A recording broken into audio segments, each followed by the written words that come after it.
بسم الله الرحمن الرحيم الحمد لله رب العالمين اللهم صل وسلم على نبينا محمد وعلى آله وأصحابه أجمعين أما بعد.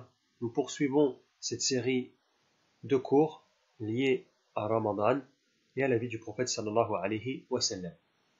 Le point suivant que nous allons aborder est un point qui eut lieu également pendant le mois de Ramadan, pendant la bataille de Badr, ou alors immédiatement après la bataille de Badr. Cet événement se passa à Médine et c'est la mort de Ruqayya, la fille de Mohammed sallallahu alayhi wa sallam. Mohammed s'est marié à l'âge de 25 ans avec Khadija radiyallahu anha qui avait à peu près 15 ans de plus que lui. Il s'est marié avec elle et c'était sa seule femme. Il est resté avec elle plusieurs années et elle lui donna 6 enfants. Parmi ces enfants-là, il y eut 2 garçons et 4 filles. Les garçons étaient Abdallah et Al-Qasim et les filles Zaynab, Kulthum, Fatima et Ruqayya. Ruqayya avait pour kunya Abdallah, du nom de son fils Abdallah qu'elle eut avec son mari Uthman.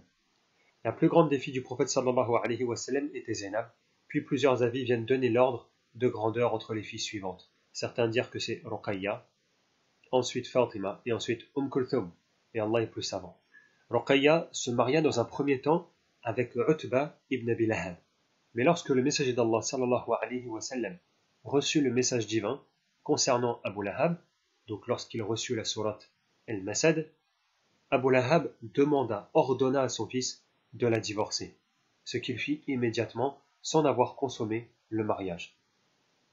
C'est alors que Uthman ibn Affan, le troisième calife de l'islam, le troisième calife bien guidé, se maria avec elle.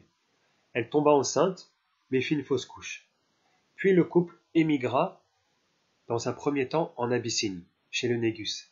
Et c'est là qu'elle eut son enfant Abdallah avec Uthman ibn Affan.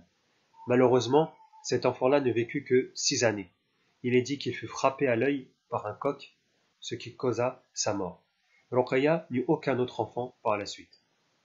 Le messager d'Allah sallallahu alayhi wa sallam informa de Uthman et Ruqayya qu'ils furent le premier couple qui émigra parmi les musulmans. Quelque temps après, Ruqayya et Uthman revinrent à la Mecque pour émigrer de nouveau à Médine.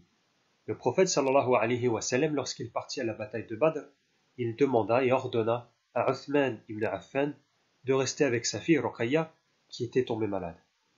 La bataille prit fin et lorsque Zayd ibn Haritha vint donner l'annonce de la victoire des musulmans à Badr, eh bien Uthman venait tout juste d'enterrer sa femme Ruqayya. Il est dit qu'elle décéda de la rougeole. Comme nous l'avons vu, la bataille de Badr eut lieu pendant le mois de Ramadan de l'an 2. Qu'Allah lui fasse miséricorde. Radiyallahu anha wa rahimaha. Allahumma salli wa sallim ala nabiyyina Muhammad wa ala alihi wa ashabihi ajma'in.